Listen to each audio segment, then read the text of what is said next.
Erinevaid kaameraid ja jälgimissüsteeme on meil suuremates piirkondades päris piisavalt, seega meid juba jälgitakse. On videovalvesüsteeme, mis kuuluvad riigile ja vahest suuremal määral on erasektori käes olevaid vahendeid. Riigi plaan on nüüd järgmise paari aasta jooksul teha selgeks, kui suur meil selle alane võimekus on ja see siis kuidagi koondada selliselt, et need andmeid oleks kuritegevuse ohjamisel ja avastamisel võimalik kasutada. Kas riik soovib meid totaalselt jälgima hakata? No tegelikult totaalsest kontrollist ja jälgimisest ei ole üldse juttu täna, et igapäevaselt ju täna kasutatakse tehnoloogia vahendeid.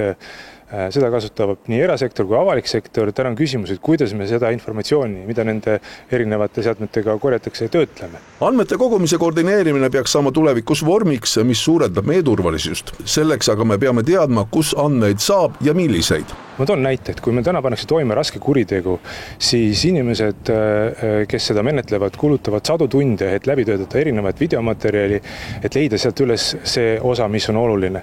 Ja see on üks võimalus, kus me saaksime kasutada tehnoloogia vahendeid. Täna on juba olemas igasugused erinevad tehisintellekti lahendused, mis aitavad seda materjali läbi töötada. See on üks selline lihtne näide, kus sellest võib palju abi olla. Selles suunas kohe keegi midagi ei käivita, pigem on nüüd paariaastane analüüsi aeg. Otsused peaks selles vallas tulema 2027. aastal. Teine pool on aga see, et ka politsei soovib rohkem tehnilist järelevalvet hakata kasutama. See tähendaks seda, et politseipatrull autodesse tuleks ka kaamerad, mis fikseeriksid erinevaid liiklusrikkumisi. Tänane kõige levinum moodus on mobiilne kiiruse mõõtmine. On pakutud välja variandid, et saaks selle abil fikseerida punase tule eiramist ja miks mitte ka ühistranspordiraja väärkasutust. Need veel ei toimi. Võimalusi aga oleks veel. Laias laastus on siis tegemist sellise seadmega, mis on politseisõidukis ja mis automaatselt siis fikseeriks rikkumisi ja edastaks ka need rikkumised siis automaatselt meie infosüsteemi ja neid saaks automaatselt menetleda.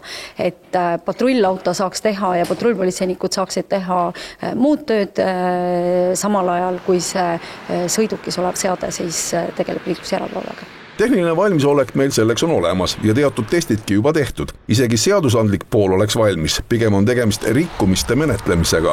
Kõige keerukamaks ja kõige kitsamaks kohaks on täna meie praegune hoiatusmenetluse infosüsteem, kus me neid kõiki hoiatustrahve menetleme.